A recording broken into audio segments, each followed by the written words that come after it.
கற்பி ஒன்று சேர் புரட்சி செய் என்ற அவரின் முழக்கங்கள், கற்பி ஒன்று சேர் புரட்சி செய் என்ற அவர் முழக்கங்கள் அறிவார்ந்த சமூகமே மனித நேயத்தை பேணி பாதுகாக்க முடியும் என்பதை உணர்த்துவதாகவே அமைந்துள்ளது என்றால் அது மிகையாகாது.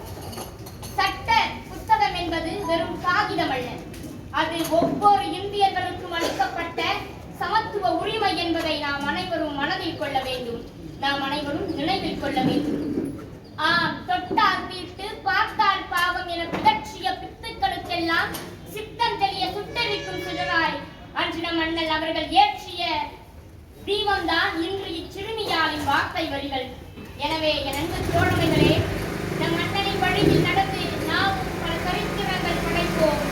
வரலாறை படிக்கும் மாணவர்களாக மட்டுமில்லாமல் வரலாறை படைக்கும் மாணவர்களாக மாறுவோம். விழுந்து கிடந்தால் சிலந்தி கூட நம்மை சுழை பிடிக்கும், எழுந்து நடந்தால் இடிமலையும் நமக்கு வழிகொடுக்கும்.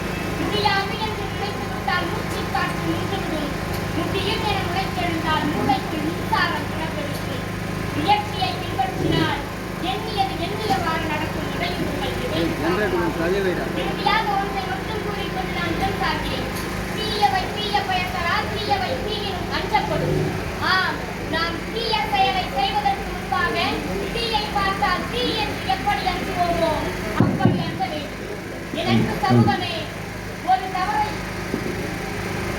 முதல் தவறை செய்யும் போது எந்த ஒரு மாநிலனும் அஞ்சுவதில்லை. முதல் தவறை செய்யும் போது எந்த ஒரு மாநிலனும் அஞ்சுவான். ஆனால் இரண்டாவது தவறை செய்யும் பொழுது எந்த ஒரு மாநிலனும் அஞ்சுவதில்லை. ஆகவே இளைய சமுதாயமே, முதல் தவறிலேயே நம்மை மீட்டுக் கொண்டு வாழ்க்கையில் வெல்வோம் என கூறி முயற்சி என்ற விதையை விதைத்துக் கொண்டே இருப்போம். முளைத்தால் மரமாவோம், இல்லையேல் மண்ணிற்கு உரமாவோம். நன்றி, வணக்கம்.